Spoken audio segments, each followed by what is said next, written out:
आज का विषय बहुत रोमांचक है। क्या इंसान अंतरिक्ष में खुद को टिकाए रखने वाली कॉलोनियां बसा सकता है? हाँ, ये सवाल जितना विज्ञान कथा जैसा लगता है, उतना ही आज के वैज्ञानिकों के लिए बड़ा सपना भी है। सबसे पहले, आत्मनिर्भर कॉलोनी का मतलब क्या है? क्या वहां सब कुछ खुद से ही बनेगा?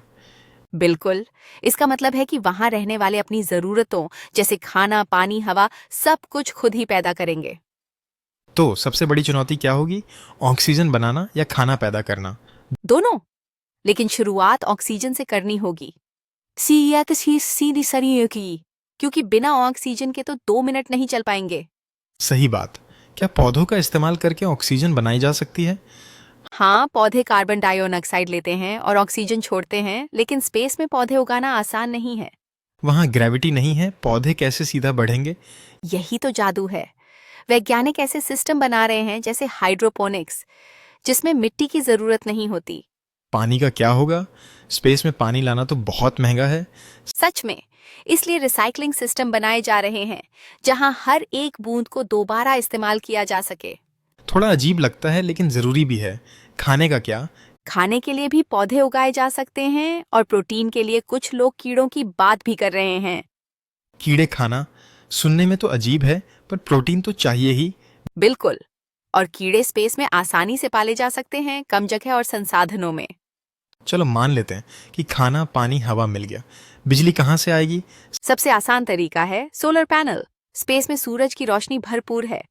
हाँ, लेकिन अगर कोई ग्रह सूरज से बहुत दूर है तो? तब न्यूक्लियर पावर का इस्तेमाल हो सकता है, जैसे छोटे रिएक्टर बनाना।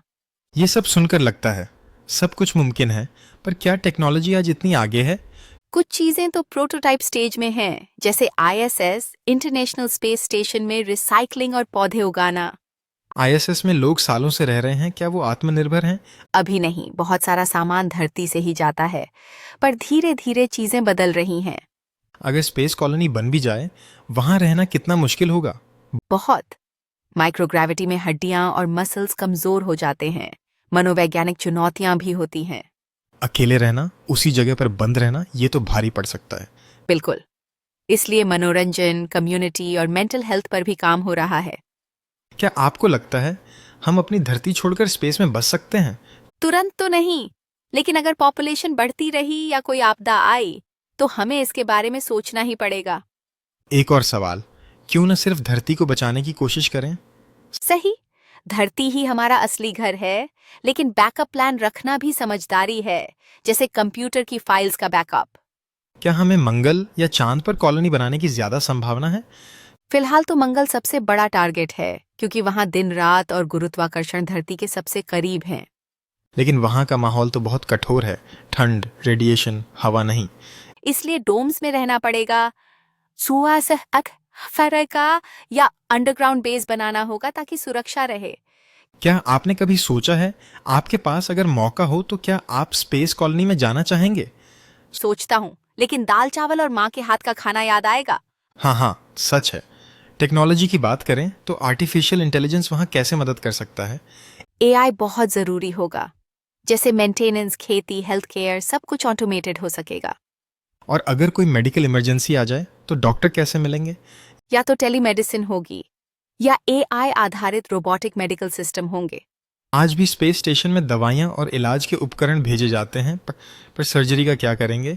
सर्जरी के लिए रोबोटिक सिस्टम तैयार किए जा रहे हैं, ताकि बिना डॉक्टर के भी ऑपरेशन हो सके। ये सब बहुत एडवांस लगता है, लेकिन क्या हमें स्पेस में कॉलोनी बसाने की कीमत चुकानी पड़ेगी? हाँ, खर्च बहुत है, पर टेक्नोलॉजी जैसे जैसे सस्ती होगी, ये आसान होता जाएगा। क्या प्राइवेट कंपनियां इस दिशा में आगे बढ़ रही हैं? स्पेस एक्स, ब्लू ओरिजिन जैसी कंपनियां बड़ी भूमिकाएं निभा रही हैं। उनका सपना है स्पेस कॉलोनी बनाना। सरकारें भी साथ दे रही हैं या सब कुछ प्राइवेट हाथों में है? मिला जुला है, नासा, ईएसए, इसरो जैसे सरकारी एजेंसीज भी रिसर्च कर रही हैं। कुछ लोग कहते हैं स्पेस में कॉलोनी बनाना अमीरों का सपना है, बाकी लोगों का क्या? ये चुनौती है, लेकिन लंबी दूरी में ये नासीयस कार्य है। अगर टेक्नोलॉजी सबके लिए सस्ती हो जाए तो सबको फायदा मिलेगा। क्या स्पेस में कॉलोनी से धरती के लिए भी कुछ फायदा हो सकता है? बिल्कुल, जो टेक्नोलॉजी वहां बनेगी वही धरती पर भी काम आएगी, जैसे पानी की रिसाइकलिंग। तो ये सिर्फ सपनों की बात नहीं बल्कि धरती के लिए भी जरूरी हो सकता है। हाँ, और इंसानी जिज्ञासा को नई सीमाएं छूने का मौका भी मिलेगा। बच्चों के लिए भी ये प्रेरणा हो सकती है कि वो सिर्फ धरती नहीं बल्कि ब्रह्मांड तक सोचें। हाँ, नई पीढ़ी के लिए ये बहुत बड़ा सपना है। शायद आने वाले 100 साल में हकीकत बन जाए। एक सवाल, अगर स्पेस कॉलोनी बस गई तो वहाँ की संस्कृति कैसी होगी? अलग ही होगी। शायद नई भाषाएं, रस्में और सोच विकसित हो जाए। और वहाँ के बच्चे खुद को स्पेशियन कहेंगे या धरती वाले? शायद दोनों, लेकिन उनकी पहचान जरूर बदल जाएगी।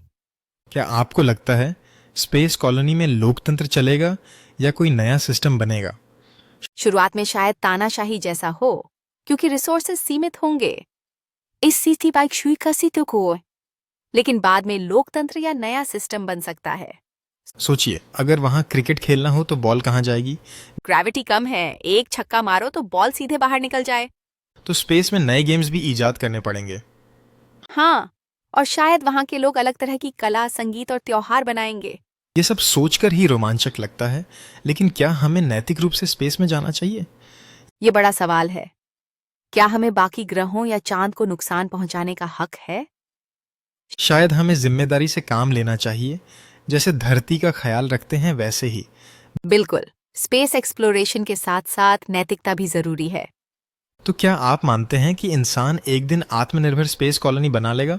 मुझे लगता है हाँ, अगर हम मिलकर काम करें, अस्य का सीमा का काम करें, तो नामुमकिन कुछ नहीं है। और अगर ऐसा हुआ तो हमारी परिभाषा ही बदल जाएगी। इंसान सिर्फ धरती का प्राणी नहीं रहेगा। सही कहा। शायद एक दिन हम खुद को यूनिवर्सल सिटीजन कह पाएंगे। सोचिए, वो दिन कैसा होगा जब कोई बच्चा पूछेगा, माँ धरती कैसी दिखती है? और माँ जवाब देगी, बहुत खूबसूरत, और तुम्हारे दादा दादी वहीं रहते थे। वाकई, कल्पना कीजिए इंसान की यात्रा कहाँ तक जा सकती है। और यही इंसानी जिज्ञासा की खूबसूरती है, हमेशा आगे बढ़ने की चाह। तो चलिए आज की चर्चा को यहीं विराम देते हैं। क्या आप मानते हैं कि हम आत्मनिर्भर स्पेस कॉलोनी बना सकते हैं, या ये सिर्फ एक सपना है? सोचिए और हमें बताइए। अगली बार फिर मिलेंगे नए विषय के साथ।